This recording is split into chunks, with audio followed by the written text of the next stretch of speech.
कि यहाँ पर जितना भी हमारा माई बहन दादा दादी भाई भौजाई जितना भी यहाँ बैठल है, सब के सब यहाँ अपने आप में क्रांतिकारी है, सब में सब टाइगर जयराम महतो के सच्चा सिपाही है। इसलिए मैं आलोक कंपनी के प्रबंधक से कहना चाहते हैं कि जितना जल्दी हो सके, 12 घंटा नहीं 15 से प्लस हो गया है, रात में हमारा माई बहन सब बाहर में सोई है, लाश यहीं रखा हुआ, अभी बर्फ यहाँ पर नहीं मिला है। प्रबंधक की तरफ से कुछ नहीं, बिजली बाती कुछ नहीं, हम लोग कोई चोर लुचक्का गुंडा नहीं है। इसलिए सीधा सीधी आपके चैनल के माध्यम से बता रहे हैं कि जितना जल्द हो सके जो उचित मुआवजा होता है, जो यहाँ के समिति, जो यहाँ के लोग जो बैठे हुए हैं, दीदी लोग दादा लोग, इन लोग के साथ बैठे प्रबंधक और तुरंत वार्ता करें, नहीं तो बहुत पुरजोर तरीका से आंदोलन होने का तैयारी अंदर खाने से चल रहा है। रामगढ़ के आलोक स्टील प्लांट में काम करने के दौरान महिला कर्मी आशा देवी की तबीयत बिगड़ी और इलाज के लिए अस्पताल ले जाया गया, जहां उसकी मौत हो गई। मौत की खबर सुनते ही स्थानीय लोगों ने फैक्ट्री के गेट को बंद कर दिया और फैक्ट्री गेट के सामने सैकड़ों की संख्या में मुआवजे की मांग को लेकर शव के साथ प्रदर्शन कर रहे हैं। स्थानीय पुलिस के द्वारा लोगों को समझाने की कोशिश की जा रही है। अभी तक कंपनी और मृतक के परिजन के साथ सकारात्मक वार्तालाप नहीं हो पाई है। देखिए, हम लोग का जो भी मांग है जेन्युइन मांग है, काहे कि यहाँ 3-4 साल से ही काम कर रही थी और काम के दौरान ही इसका मौत हुआ है। तो ये लोग बोलते हैं ना कि नहीं इसका नेचुरल डेट है, कोई नेचुरल डेट नहीं है। नज़र के सामने अगर इस तरह बोलते हैं नेचुरल डेट है, सीसीटीवी कैमरा ओपन करवा दीजिए, सबसे बेहतर रहेगा, ताकि ये इधर उधर बात बोलने से कोई ये नहीं है। काहे कि हम देखे यहाँ रात भर हम लोग डटे, 7 बजे से लेकर हम लोग अभी इतना टाइम हुआ तब तक हम यहाँ डटे हुए हैं, किसी तरह से कोई पहल नहीं है। अभी आए हैं और बड़ा बात बोल के जा रहे हैं, हम ही लोग तरफ ठहरा रहे हैं कि ये नहीं है वो नहीं है। इतना तो उसको समझना चाहिए ना कि मेरा क्षेत्र में, मेरा अधिकार क्षेत्र में काम कर रहे थे, काम करने के दौरान उनका मौत हुआ।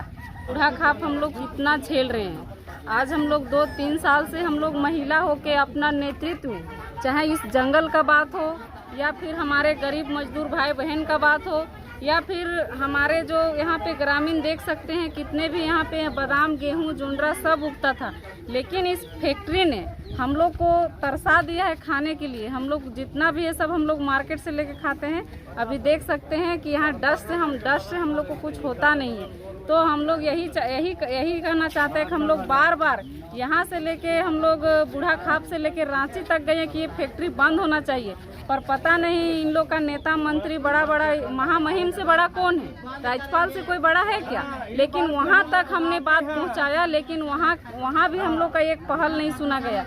ना ही ये धुआं प्रदूषण बंद हुआ और ना ही रोंगटा का एक जू तक नहीं रहेगा। तो हम लोग चाहते हैं कि यहाँ पे 50 साल हो रही थी आशा देवी का, तो इनका जो भी दोनों बेटा है, इनका पूरा फैमिली है, इनकी बेटी है, अभी इनका बेटी आएगी भी तो मान के चलिए जो भी था इनका ये काम करती थी तो देती लेती थी।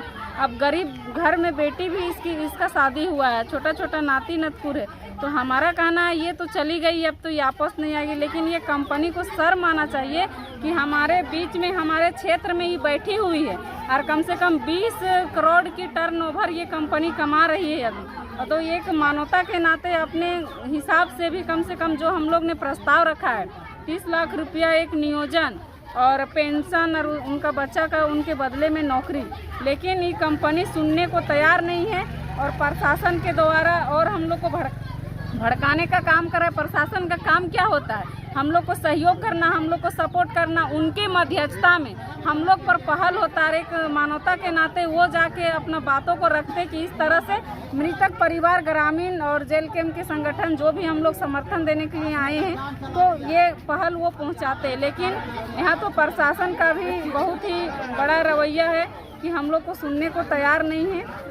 और यही चाहते हैं कि हम लोग को अच्छी से अच्छी पहल हो, मृतक परिवार का एक मतलब जो भी उनका नियोजन नौकरी मिले।